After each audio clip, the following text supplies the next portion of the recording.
Prosecutors expected to wrap up their case early next week. So what is the evidence we haven't seen? What hasn't the prosecution brought in? Well, let me bring in my dream team. We got Darren Kavanaugh, Judge Glenda Hatch, HLN law enforcement analyst Mike Brooks. Let's take a look, folks, at where we are. 107 potential witnesses, right? How many have we heard from, ladies and gentlemen? Just 18. 18 out of 107. So what do we have left? We've got potentially, they said, no more than 5 witnesses. But here's the question. What are these 5 witnesses going to say? What is the evidence? What is the testimony? What are prosecutors going to try and prove? Well, let's take a look here. And we begin, I think, with the cell phones. Right? That's going to be huge. We have not heard a peep about what's on those cell phones. Right. And I think this is going to be perhaps, it could be a big finish for prosecutors if we get inside that cell phone, Mike. Absolutely. And where was there 2 cell phones? You know, I've seen the pictures of one of the cell phones. It's almost destroyed.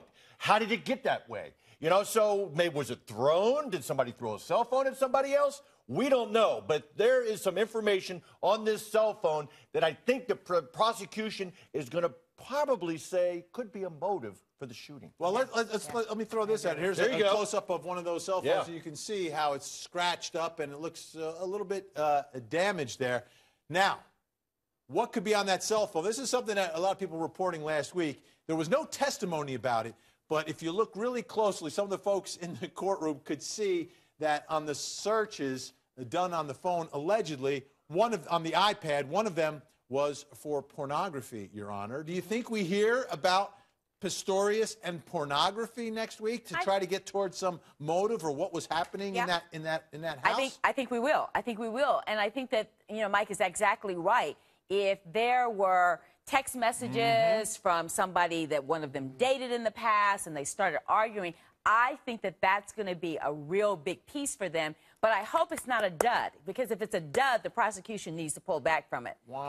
Yes, but you heard from his former girlfriend that he would regularly use his phone in bed while they, you know, at nighttime while they were in bed. So was maybe he texting someone texting him? Maybe he saw her phone. Who knows? Or he's looking at pornography. Yeah.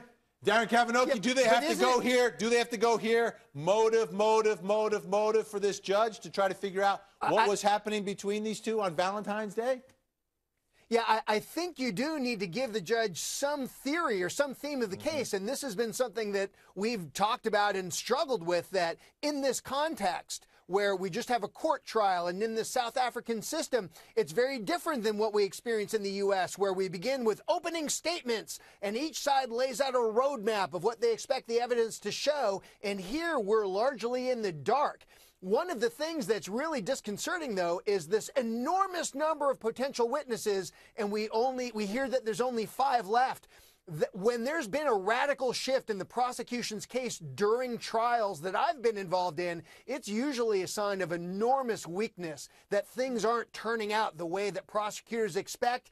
That, to me, signals some real problems in this case from a prosecution standpoint. Now, one thing I expect to hear is what caused the first set of bangs that we heard. And I'm showing you this picture. Why? Because this was that other, let me do a different color, we could see better. This was that other hole. Is it a bullet hole in a different door? Could this, in fact, be the source of that noise, the first set of noises? Mike, do you think that maybe the gun was fired in the bedroom first and went through the bedroom door, and maybe that's the part of the first set of noises? It could have very well have been, Vinny, because, you know, there was also a shell casing that was found nearby the same door.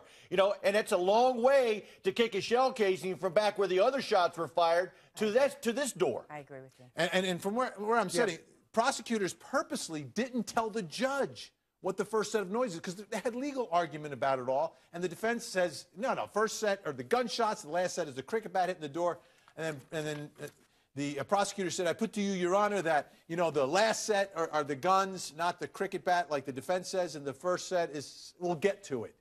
They got to get to it, Pat. Absolutely. Yep. I am sick of this. We'll get to it. In fact, you know, for a judge to have to ask, to beg the prosecution to do opening statement, and he said, oh, do you want an opening statement? I mean, typically we're like, okay, let's keep it short, not begging them to do it. And this is crazy. I think that they're just kind of moving in the dark here, and they are discovering it as we're discovering it, which is horrible. Yeah, and you know, Well, unless Go ahead, unless Derek. they've got something great and they're purposefully holding back because they don't want to give the defense some time to the opportunity to craft a good comeback to rebut it. There may be some aspect of wanting the element of surprise tactically. At least I hope for them that's what it is. I hope that's what they're doing. It may backfire, 'Cause though. otherwise- It may backfire. Yeah, what you do is you tell the judge or jury what the evidence is, what you're going to prove. Then you show them the evidence and you prove it, and then you tell them what you just proved. That's how you basically do it. Yeah. All right.